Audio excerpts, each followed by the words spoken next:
Good afternoon. Welcome to the Midday Mull for Friday the 25th of August. With McShane, we're working our way through the book of Samuel, today reading 1 Samuel chapter 18, probably one of the best known stories in Scripture, David and Goliath. Contemporary world has this underdog triumphs. Wonderful, what a wonderful man David is. David's perspective is different if we actually look at Scripture. In verse 45, David, as he approaches Goliath, and Goliath shouted abuse at him and said, "You coming here, you're just a kid, I'm going to chop your head off, feed you to the birds." David's response is, he said to the Philistine, "You come against me with sword and spear and javelin, but I come against you in the name of the Lord Almighty, the God of the armies of Israel, whom you have defied. This day the Lord will hand you over to me, and I'll strike you down and cut off your head." And we know that that is exactly what he did. And as I read that, I thought, here is Goliath coming.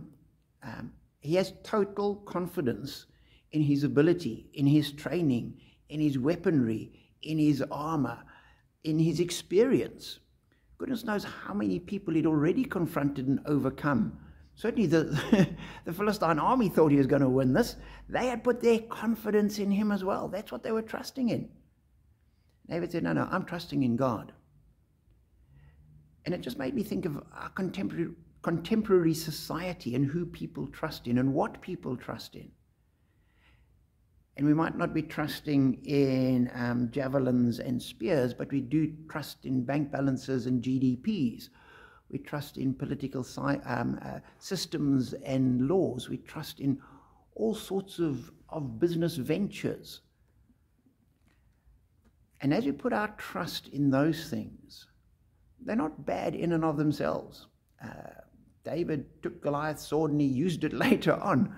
They're not bad in themselves, but if that's where our confidence is, then we're undermining ourselves. And so often, if you look at particularly the Western world today, we're putting our confidence in so many other things, and we've turned away from God. We're not trusting in God. Most people don't even believe in God. And therefore, in a sense, they're defying the God of the armies of Israel.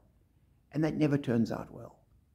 In the same way that Goliath ended up overcome and overwhelmed and dead because of trusting in the wrong things.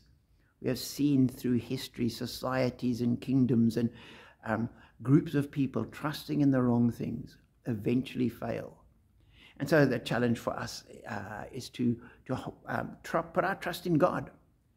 Use the things around us and the systems and the laws and whatever else there is, but that's not where our faith is. Our faith is in the God of the armies of Israel. And we approach whatever the challenge we might possibly face, we approach it like David, saying our confidence is in God, not ourselves, not anything else, in our God. That way we have the victory. Be encouraged by that and know that we are blessed.